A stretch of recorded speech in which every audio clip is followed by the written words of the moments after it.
Am I the whole for rejecting my dad's efforts to repair our relationship because he chose his wife over me? I, 21 lost my mom before I was old enough to remember her.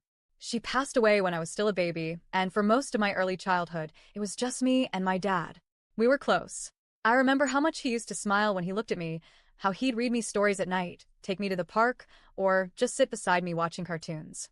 Even though my life started with a loss, I felt safe and loved until everything changed. When I was around 9, my dad met Lindsay. She was a single mom with 2 kids, an 11-year-old daughter and a 6-year-old son who was special needs and medically complex. I didn't understand the full scope of what that meant at the time, but I knew right away that Lindsay's life was hectic. Her son needed constant care. Medical equipment filled every corner of her home. Her daughter was angry, volatile, and unpredictable. And yet, within months of meeting, my dad and Lindsay rushed into a relationship. By May they met. By September, I was being introduced to a brand new family. By November, we were moving in. By February, they were married. It was that fast. From the start, I knew something was off. I wasn't given a proper bedroom. What used to be the home office was cleared out and turned into my room. Just a curtain separating me from the rest of the house, and an old mattress on the floor instead of a real bed. Lindsay's son needed space for mobility equipment. Her daughter had a room to herself. My dad said we needed to make things work. But nothing about it worked, especially not for me. The house was chaos. Lindsay's son required constant attention and around-the-clock care. He had frequent hospital visits, medications, feeding tubes, and machines that beeped at all hours. I know it wasn't his fault. I know he didn't choose to be sick. But his needs swallowed everything. Every moment, every dollar, every ounce of my dad's attention. I went from being the son my dad always looked out for to just another body in the house. And Lindsay's daughter? She made life even worse. She was always angry, always screaming. She broke things, expensive things, like her brother's medical equipment. She snuck out of the house, stole money, got drunk, started using drugs. She was violent, too. She shoved me if I was in her way, cursed at me daily, once even dragged me by the legs out of the makeshift bed that was supposed to be mine. And through all of it, my dad stayed silent. Even when I begged him to leave, I told him, more than once, that I missed the way things used to be, just the 2 of us, that I didn't feel safe or wanted. But he told me we made a commitment, that he couldn't walk away from Lindsay and her kids, because good people don't do that. He told me he deserved to be happy, that Lindsay was his second chance at love. Your mom was my first shot, he said. I lost her. I can't lose Lindsay too. He told me I'd understand someday.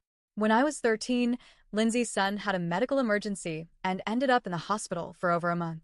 Lindsay stayed with him 24/7, and my dad was either at work or with her. I went 6 weeks without seeing him. 6 weeks. I was a kid, barely a teenager, and I was left with a note that said, "Go to friends' houses if there's no food."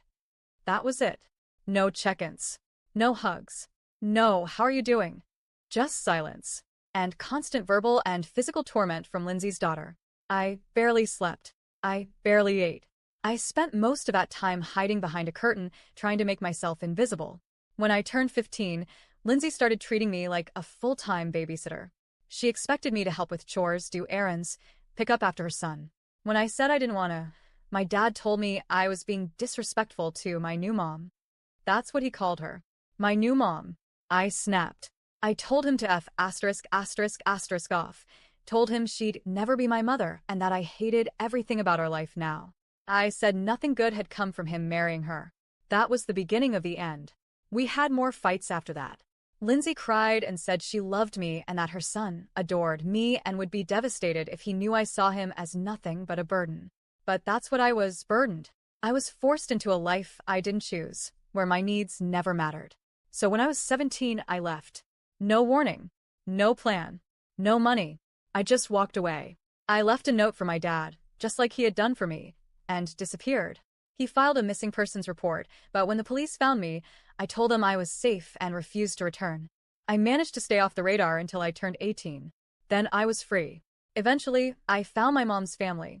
Turns out, my maternal grandparents had been trying to find me for years, but my dad moved and never gave them contact info. When I reconnected with them, they welcomed me with open arms. Now I live with them, and for the first time since I was a little kid, I feel like I have a real home again. I hadn't heard from my dad for years, until a couple of months ago. He found me. I don't know how, but he did. He started texting and messaging me. At first, I ignored it. But then, a week ago, I replied. He said he was heartbroken that we ended up like this. That he had no idea if I'd ever even see the message because he thought I might have blocked him. He said he loved me, missed me, that he wanted to rebuild our relationship. I told him no. I told him flat out. He chose his wife over me. He made my childhood miserable and left me behind in a house that made me feel invisible and unsafe. I said I was putting my happiness first now, and that meant not letting him back in. Since then, he hasn't stopped messaging. He keeps saying I'm being unfair, that I should never have expected him to give up his wife for me, that he deserved to have love again, and I should be mature enough to understand that. He says I need my dad, that I'll regret cutting him off forever. He's practically begging. It's desperate.